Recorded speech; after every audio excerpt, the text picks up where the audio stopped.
आज की हमारी चर्चा सीधे बाजार की नब्ज पर हाथ रखती है। हमारे पास हिमालयन स्टॉक्स गुरुकुल का एक विश्लेषण है। ये विश्लेषण 26 से 30 जनवरी 2026 के हफ्ते के लिए एक कह सकते हैं एक जरूरी चेतावनी जारी कर रहा है। दस्तावेज का शीर्षक है the Fed and Trump trap defensive strategy guide.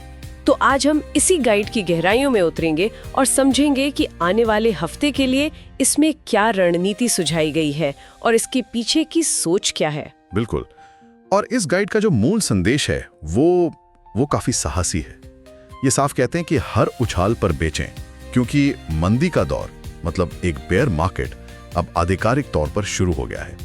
ये सिर्फ एक मामूली गिरावट नहीं है, बल्कि बाजार के ट्रेंड में एक बहुत बड़ा बदलाव है। ठीक है, तो इस विश्लेषण का एक सबसे दिलचस्प हिस्सा है एक सीधी चेतावनी। इसमें लिखा है रिटेलर्स सावधान। ये हफ्ता एक क्लासिक सैंडविच ट्रैप है। ये शब्द सुनने में ही थोड़ा खतरनाक लगता है, तो चलिए इसी सैंडविच ट्रैप को खोलकर समझते हैं। इसका असल में मतलब क्या है? ये एक बहुत सटीक शब्द है जो इस हफ्ते की पूरी सिचुएशन को समझाता है। स्रोत के अनुसार इसके 3 हिस्से हैं जो मिलकर एक आर्क बनाते हैं।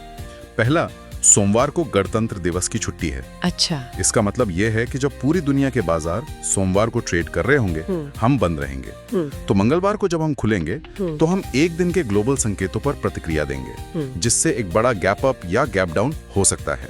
मतलब भारतीय निवेशकों के लिए एक तरह का ब्लाइंड स्पॉट बन जाता है। हम एक दिन पीछे से शुरू कर रहे हैं। बिल्कुल, आपने सही पकड़ा। और यहीं से जाल का दूसरा हिस्सा शुरू होता है।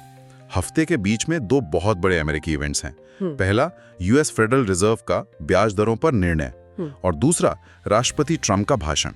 ये दोनों ही इवेंट्स पूरी दुनिया के बाजारों में भारी उतार चढ़ाव ला सकते हैं। और तीसरा हिस्सा फिर निवेशक हुए। हाँ, तीसरा हिस्सा है निवेशक, जो छुट्टी के बाद की अनिश्चितता और इन बड़े वैश्विक इवेंट्स के नतीजों के बीच आप कह सकती हैं फंस गए हैं। तो एक तरफ छुट्टी और दूसरी तरफ इतने बड़े इवेंट्स, ये तो निवेशकों पर एक मनोवैज्ञानिक दबाव जैसा है। बहुत ज्यादा। और स्रोत का यही तर्क है कि जो बड़े ऑपरेटर्स हैं वो इसी स्थिति का फायदा उठाएंगे। वो मंगलवार को होने वाले गैप अप या गैप डाउन का इस्तेमाल करके उन लोगों को फंसाएंगे जो जल्दबाजी में ट्रेड करते हैं। मान लीजिए बाजार गैप अप खुलता है तो बहुत से लोग फोमो में, मतलब मौका छूट जाने के डर से खरीदना शुरू कर देंगे, और ऑपरेटर्स इसी भीड़ को माल बेचकर निकल जाएंगे। इसीलिए इस गाइड में साफ तौर पर रात भर के लिए कोई भी पोजीशन रखने से मना किया गया है। ठीक है। और याद रखिए, ये सारी जानकारी और विश्लेषण हिमालयन स्टॉक्स गुरुकुल की तरफ से था।